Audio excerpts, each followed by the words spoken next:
Coba pikirkan ini. Dalam kehidupan sehari-hari, biasanya manusia berbicara sesuai dengan apa yang benar-benar ada di dalam dirinya. Jika seseorang yakin sesuatu berbahaya, ia akan menghindarinya. Jika seseorang benar-benar mencintai sesuatu, hidupnya akan bergerak ke sana. Tetapi Al-Quran menunjukkan ada keadaan yang berbeda. Ada manusia yang berbicara tentang iman kepada Allah dan hari akhir, namun kenyataan hidupnya tidak benar-benar berpijak di sana. Disinilah Al-Quran membuka satu lapisan penting tentang manusia, yaitu di surat Al-Baqarah ayat 8. Di antara manusia ada yang berkata, kami beriman kepada Allah dan hari akhir. Padahal, mereka bukanlah orang-orang yang benar-benar beriman.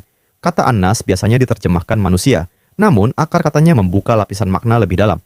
Pendapat pertama, ahli bahasa Arab menghubungkannya dengan kata uns atau anasa. Maknanya, keakraban, kebersamaan, saling berinteraksi. Dari sini manusia dipahami sebagai makhluk sosial yang hidup dalam relasi dan pengakuan sosial. Ini relevan dengan ayat.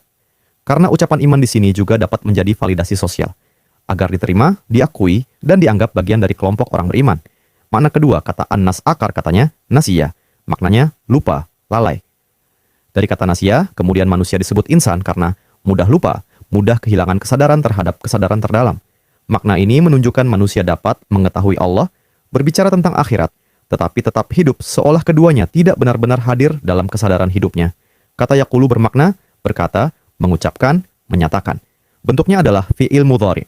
Kata kerja berlangsung. Maknanya, terus mengatakan, berulang, menjadi pola. Ayat ini bukan membahas ucapan sesaat, tetapi perkataan yang terus diulang manusia. Kata, aman nabilah sering diterjemahkan. Kami percaya kepada Allah. Namun, maknanya lebih dalam daripada sekadar mengakui adanya Allah. Kata, amanah berasal dari akar kata yang berkaitan dengan rasa aman, ketenangan, perlindungan. Karena itu iman dalam Al-Quran bukan sekadar pengetahuan tentang Allah, tetapi menjadikan Allah sebagai sumber keamanan dan sandaran hidup. Huruf, bidalam. Bilah mengandung makna, keterikatan, hubungan. Artinya, iman bukan hanya mengetahui Allah, tetapi keterhubungan kepada Allah. Lalu ayat ditutup dengan penegasan, wa ma hum bimu'minin, padahal mereka bukan benar-benar orang beriman. Inilah titik pembongkaran utama ayat. Karena ucapan iman bisa ada, sementara iman belum benar-benar terbentuk dalam diri.